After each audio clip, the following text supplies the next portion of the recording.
现场因为一场暴雨发现了3000多具尸骨，消息一经传开，不少人前来围观。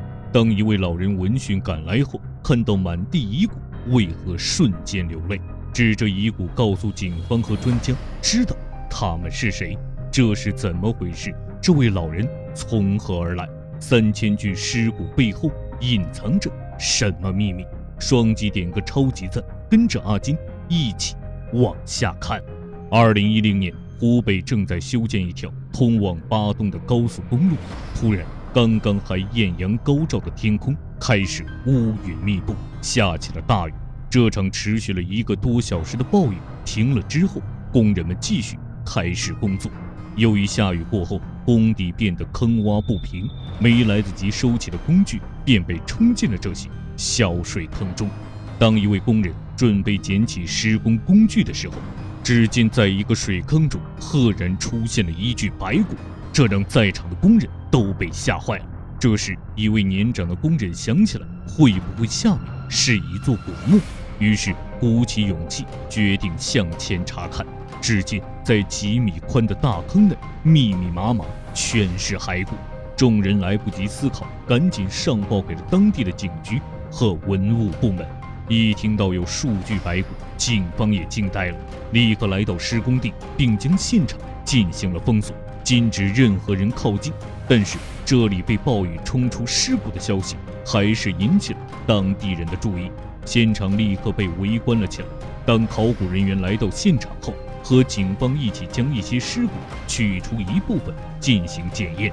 结果在取出的过程中发现，尸骨并不是只有眼前所见到的10几具，而是上百具、上千具。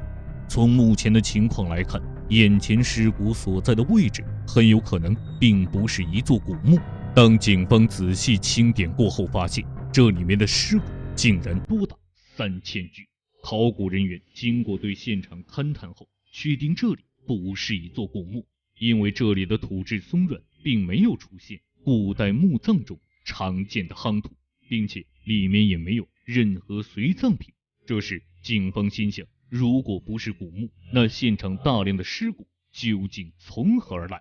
不久，实验室传来了信息，经过专业的鉴定，这些尸骨的死亡时间不足100年，距今大概有60到70年左右。难道这些人都是因为战争而死的吗？警方马上联系了文史专家，希望能够帮助协助调查当地有关战争的相关记录。但是就在这时，一位老人的出现使事情立刻水落石出。2010年，湖北一工地因为一场暴雨冲出3000具遗骨，工人们看到后立刻上报给相关部门，结果竟然牵扯出了一桩悲壮的往事。虽然警方的封锁和保护工作做得很到位，但是发现上千具骸骨的消息还是不胫而走。正当相关人员对此展开调查的时候，一位老人的出现似乎使这些骸骨的身份有了解答。只见一位老人颤颤巍巍地走了过来，这位老人年龄大概在70、80左右。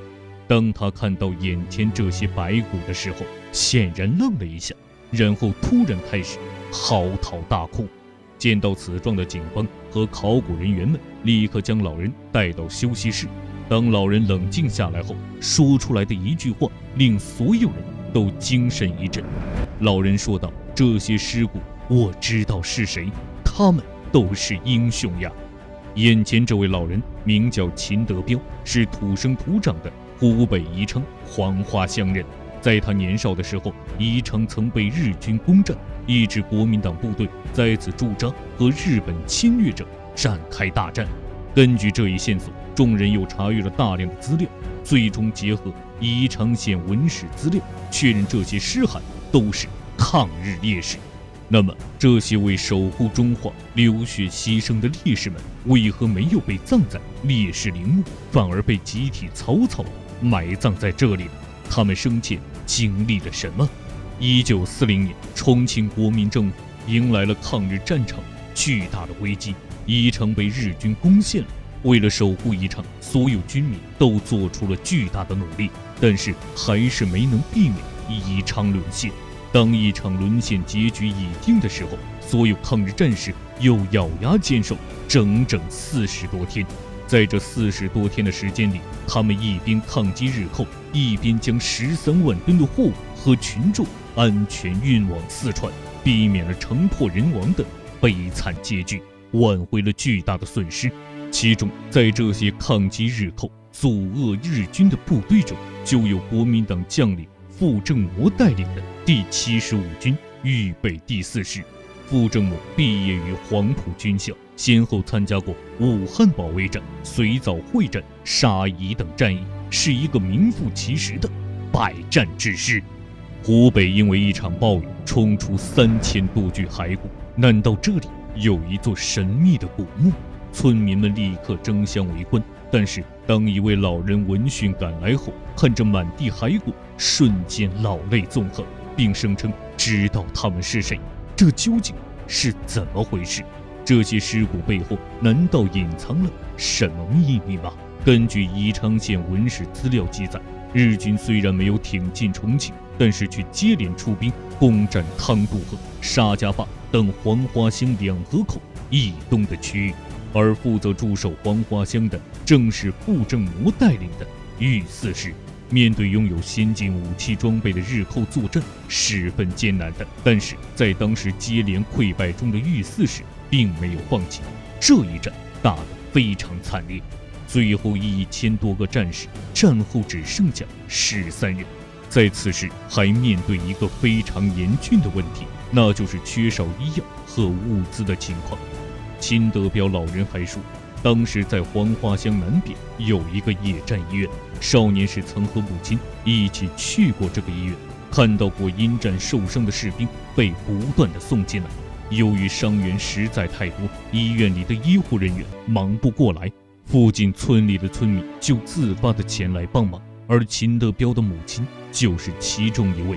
少年时的秦德彪也经常在这里帮忙，当看到不少战士上一秒还在和自己说话，下一秒就因为伤势过重而离世的情况，这一幕就在秦德彪的心里留下了不可磨灭的印记。那段时间每天都要送走很多战士，秦德彪还告诉警察，一开始刚牺牲的战士们还都是一人一坑单独埋葬，后来战线紧张，牺牲的人太多了，无奈之下只好将这些战士们几个人或者几十个人一起集中埋葬。1942年，傅政模还在小丰乡南边一个村庄买下30亩地当做烈士公墓。豫4师在小丰乡驻守了4年多，与日寇战斗了4年多的时间。虽然最终将日寇成功赶出了中国，但是这片地方埋葬的烈士中国已经达到了3000多具。后来傅政模升任54军副军长，第4师也被分配到了其他部队，这段往事便很少被提及了。这3000多名烈士默默无闻地长眠于此近100年，直到2010年湖北宜昌修建高速公路才重见天日。听完秦德彪老人的讲述后，现场沉默了很久。了解完这段历史之后，再看看眼前这些数不尽的森森白骨，他们没有一丝一毫的惧怕，而是满满的敬畏之心，因为这些都是用生命守护他们的英雄呀。3000具遗骨让人们不得不想起这段惨烈的历史。但是整个抗日战争中，我们牺牲的将士又岂止3000呢？后来上级部门用了数月时间，将这些遗骨小心地清理，送到了收纳烈士的公墓里。在无名之地沉睡数十年后，这些英雄们终于得到了应有的待遇。他们中有很多人都没有留下姓名，甚至连像样的坟墓都没有，后世子孙想要纪念他们都不知道他们的名字，但是英雄却是他们共同的名字。烈士们虽然已经远去，但是他们永远不会被后人所遗忘。本期视频到这里就结束了，感谢各位的观看，欢迎大家在评论区或者弹幕中积极讨论，我们下期再见。